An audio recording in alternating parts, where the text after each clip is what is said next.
Oh man, it's been a whole entire month since Monster Hunter Now came out, and a month is a while to sit on a game and really think about it. So much can be done in a month, so much can change, so many videos can be made.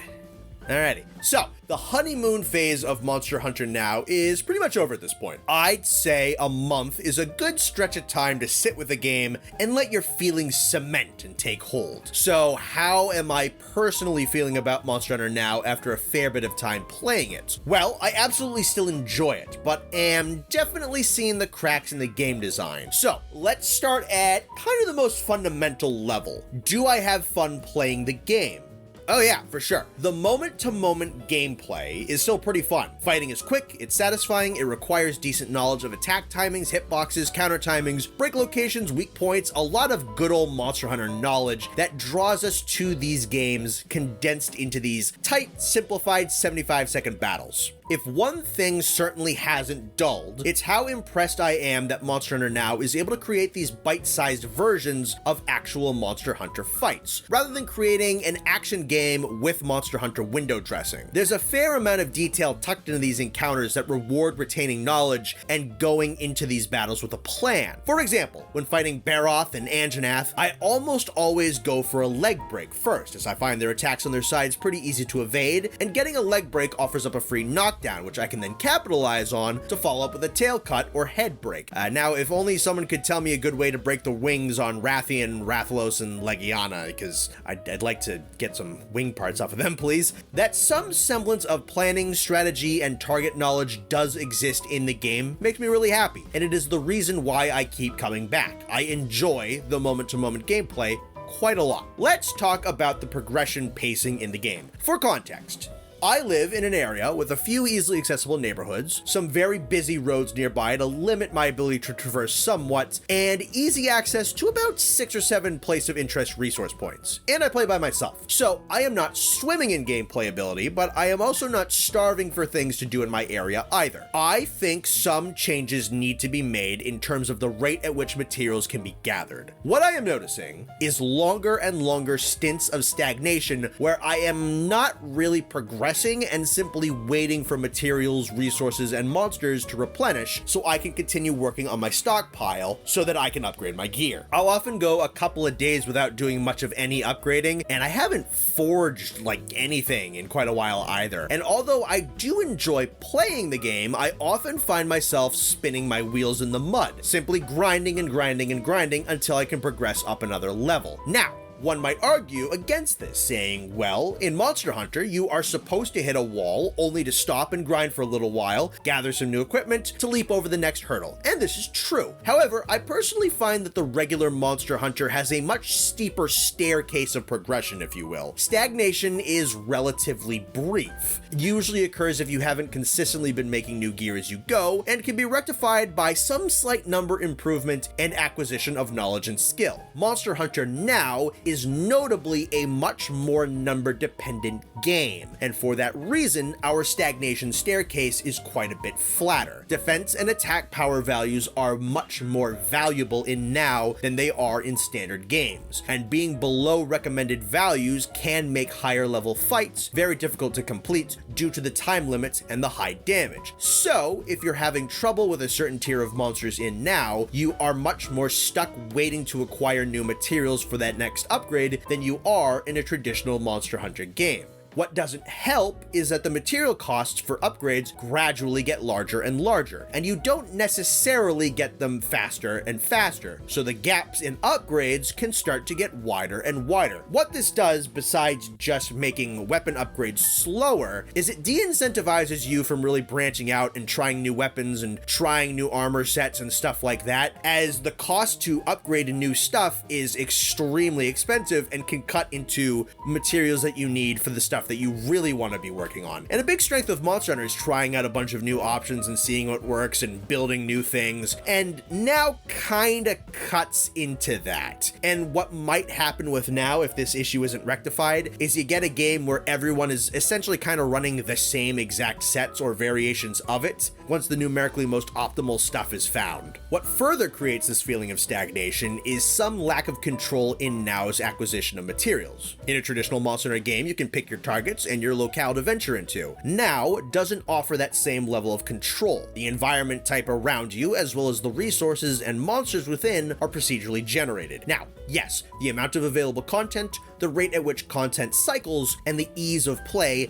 does counteract the lack of control, but I do believe that this aspect does hinder progression speed a bit. For example, I'm working on the Kuliaku longsword, and I need specifically levels 4, 5, and 6 Kuliakus to overgrade my weapon. So I need a certain monster of a certain level, and I can't choose to have that specific monster and level manifest at any time. I'm kind of at the mercy of the game to get those materials. They do show up, but if they're not there, then they're not there. And the third point that I think hinders progression is the part drop rates, mostly the percentages at which rarer parts drop. I've seen a couple of complaints about this online, and for the most part I do agree. Winning a fight grants you 4 rewards and an additional reward per part break, so probably about 5 rewards per fight, give or take 6, maybe 4. And making it so that the common items have high drop rate percentages for just the target reward, I think are fine. But unfortunately, the part breaks also seem to have a moderately high drop rate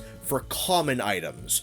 Getting rid of a tough monster and being able to get a couple of part breaks off it and then being rewarded with 6 gray items is kind of a kick in the shin. Now, admittedly, this is a game meant for you to play a lot of fights, and I think eventually the middling drop rates and the sheer volume of fights you engage in will kind of counteract one another, and you'll get that stockpile of valuable parts going as you play. The drop rates are not abysmal. I won't pretend that they are. I think I would say I get exclusively gray rewards in probably 1 in every 3, maybe 1 in every 4 fights. Not horrible, but I do think it's more common than it should be. In my opinion, the percentages for rare part drop rates, specifically on part breaks, should be increased. I get target rewards having more common stuff, but I think the extra effort being put into the part breaks should warrant a better chance of improved rewards. So those are the mechanics that are working against Now's progression. Here's what's working in its favor. First of all, the daily subquests are really valuable. They drop a healthy chunk of Zenny and XP every single day, as well as rare ores, bones, monster parts, and after the main story is completed, high-level armor and weapon upgrades.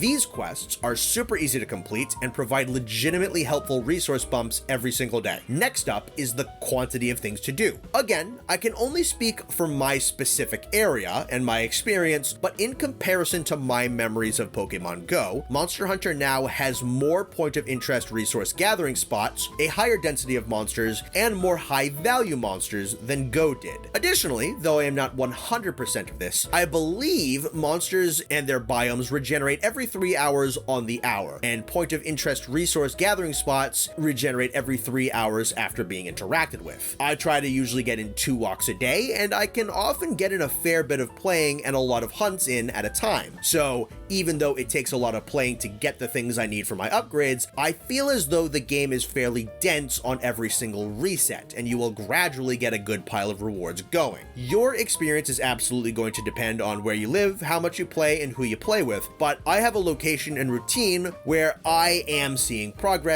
at an okay rate. Another thing in the game's favor, at least I believe, I don't have the actual numbers to look at this, is from my experience, the randomly generated single gathering points seem to have a higher likelihood of producing rarer ores and bones and plants as you increase in level. Later on in the game, I've been noticing that the drop rates for Matcholite ore, Dragonite ore on these single ore spots seems to go up, and that ramp up is appreciated. I would say my biggest recommendations for improving this aspect of the game that would be realistic changes would be to increase the percentages of getting rare rewards from part breaks, swap the point of interest resource gathering spots to the same on the hour refresh as the monsters. There's been a few times where my biomes have swapped, my monsters regenerated, and the resource points did not regenerate. This is an odd choice. I'm willing to bet they probably made that choice to prevent these spots from being camped, but I don't really see the harm in them being camped. If someone's only able to take 1 walk a day, let them maximize that walk. What's the harm in that? And the other thing that I think should happen is some soft ramp up. As you go higher and higher in level, say the point of interest resource gathering drops slightly more rewards, maybe skews towards more rare rewards. Maybe at a certain level, add a 5th slot of rewards off of downing a monster, something like that.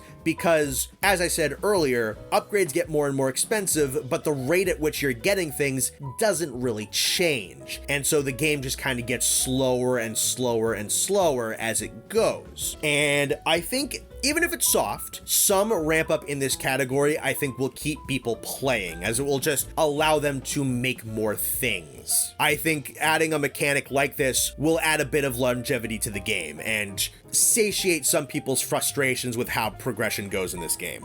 Now, on the topic of game rewards, there is an issue related to storage size and getting rid of parts. I was wrong in my last video that there wasn't a way to get rid of your excess materials. There is indeed a way to dump your resources, and unfortunately, just trashing them is the only real way to save your material space. If you're trying to save up for an expensive upgrade, you really kind of can't waste materials on low-cost armor and weapon upgrades, as they may consume some resources that you're trying to hoard. I think what now can do here is implement a melding system. You pump a bunch of excess loose parts into a machine and you get a chunk of money or XP or maybe a couple of rare materials back in exchange. You drop more materials, you get better exchange rates, something like that. Even if this system is kind of stingy, it's better than just casting a bunch of materials out into the void just for the sole purpose of keeping your stock in check. As for other fixes that could be implemented in this game, let's talk about healing. Healing in this game is a little frustrating. What good is the density of monsters on the map if you run out of free healing and you can't play the game? As I've talked about before, now is a skill-based game. Better play means more uptime and less healing. I've been working a lot on my longsword timings and counters, as the weapon can be incredibly safe and incredibly powerful when used right. You get 5 free half health heals per day, and thankfully, they scale with health boost if you have that skill equipped. So effectively, you are given 3.5 lives per day. You still do have an out of quest passive heal, which I believe is 1 point of health per 30 seconds, which does start to accumulate after a prolonged time. I don't feel too negative about the healing system in the game, because this isn't like many mobile games with currency-based stamina systems where you are locked to a specific amount of playtime behind a paywall. You can theoretically play Monster Hunter now indefinitely if you're good enough, so I'm not going to complain about healing too much.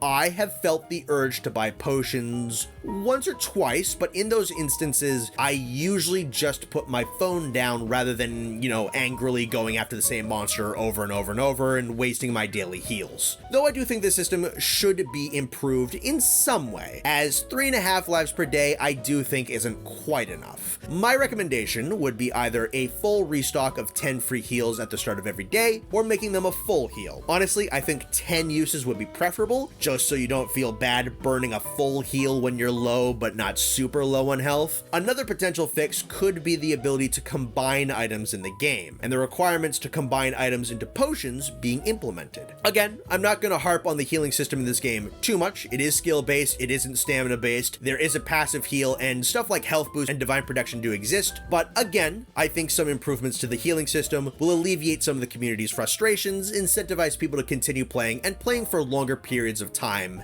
at a time. Something else I want to compliment about now is, even though the pacing of progression isn't great, I do think the progression of difficulty is balanced quite well. Never have I felt like I was completely surrounded by opponents I had no chance of defeating. From what I have noticed, if you have, say, a level 4 weapon, you can pretty much melt any level 1 through 3 monster. A level 4 monster is fairly easy. A level 5 monster is a decent challenge, and the proper element and near perfect gameplay is needed to beat a level 6 monster. I have almost been able to beat a level 6 Legiana with a level 4 fire longsword. My point being that a lesser game would very likely make the monsters around you too hard to defeat once you've reached a certain level. Good enough gameplay and proper elements and some good skills definitely allows you to punch up in this game, which is nice. This game does not mandate that you spend money or pay the price by drudging around in a quagmire looking for what few easy targets you can find. I will occasionally see a monster on my map that I don't think I can beat, but 9.5 times out of 10, the monsters I am presented with look doable, and every time I have been elevated to a new level of monster to defeat, the game never floods my map with monsters exclusively on that higher level. If you are, say, bumped up to be able to fight level 5 monsters, you'll start seeing a decent amount of level 5 monsters, but you will also see a lot of level 4s, a healthy amount of level 3s, and a couple of level 2s and a few scattered 1s. I have never been in a situation where I felt like I needed to buy my way out. I always felt like the vast majority of monsters on my screen were targets I could handle, and I think now deserves some credit for that. One last thing for me to cover would be the events that Now has been doing, which are a pretty great idea. I, however, can't comment too much on a couple of them right now, because when a lot of these events happened, I caught COVID, only to have a major phone malfunction the day after I got better, which I couldn't find the time to get looked at for 2 weeks. So I missed the Tobi-Kadachi event and the Rathian event and the Diablos event. In general though, I think these little events with increased focus on particular monsters are great ideas. They're a fun way to incentivize players to come back, can lead to some solid resource buildup for a particular monster, and I think it's super cool that they temporarily dropped Pink Rathian during the Rathian event and Black Diablos back in September, and I'm sure those will come back on a cycle. Though, yes, that Diablos event was dropped way too early for most players. As of recording this currently, we're in the midst of a Halloween update. They changed the backgrounds a little, they changed the music around a little, they added some new subquests that offer up some special rewards, especially as you rank up those subquests. The rewards get more and more valuable, and on Saturday, they're going to be dropping a special Kuliyaku that holds a jack-o'-lantern instead of rocks. And I think it has a darker color palette to it too, but that just might be the artwork. I'll see. I'm recording this on Thursday. I might hold back on posting this to see if I can get some footage of this Kulu on Saturday for the benefit of the video. I'll probably do that, honestly, just for the sake of the video, post this on like Sunday or Monday or whatever. And a special Kulu like this reminds me a lot of the very, very fun monster variations in the mobile game Monster Hunter Explore. And kind of for this reason, I hope we get a ton of these to kind of make Now like a spiritual successor of that fun factor that Explore had. I think a steady stream of events like this will absolutely continue to hold my attention, and I'm looking forward to the big update in December. I think in general, this strategy is great. You keep a steady stream of kind of low intensity events, keep some new stuff trickling into the game, some stuff to do, and then you have the big title updates every quarter. In general, I think this is probably going to be a winning strategy for Now for keeping players invested, keeping the game feeling fresh, and just adding fun little surprises here and there, whilst kind of keeping that flair of fun that, say, Explore had alive. I think they keep this consistent, and Now's update structure will be really, really good for it. And those are my updated thoughts on Monster Hunter Now, a game that I think does have some fundamental cracks in it, needs a bit of a tune-up to better its pacing and playtime, but has done a decent job thus far of ignoring some of the painfully easy traps that mobile games fall into. I can see multiple opportunities for Now to make itself more pay to play, and they haven't been taken, and that should be commended. I can't call this a soulless cash grab, as it has a bite-sized version of Monster Hunter's soul, and the only thing it can brute force with money is really healing. Some fixes should be made, and an eye needs to be kept on Niantic if they continue to resist the temptation to over-monetize the game, or are simply being kept on a leash by Capcom. That should be rewarded. And if they slip up and screw the game over, that needs to be pointed out. The game is pretty decent, has a steady stream of mini events, has what should be a solid chunk of content on its way coming in December, avoids a lot of mobile game pitfalls, and is fun to play. I'd say 1 month in, it's in a decent place, and I'm rooting for it. It has also incentivized some extra exercise in my schedule, so I appreciate that as well. Fix a couple issues here and there, tighten up the progression a bit, and I think the game will be just fine. Or, you know, overhaul everything, make me pay a flat $8, $9, $10 and get rid of the freemium aspects, and I would be super happy with Now. Not gonna happen, but hey, offers on the table. This has been CR-Volcanic or Connor. Like if you enjoyed yourself, subscribe for more, and I will see you around.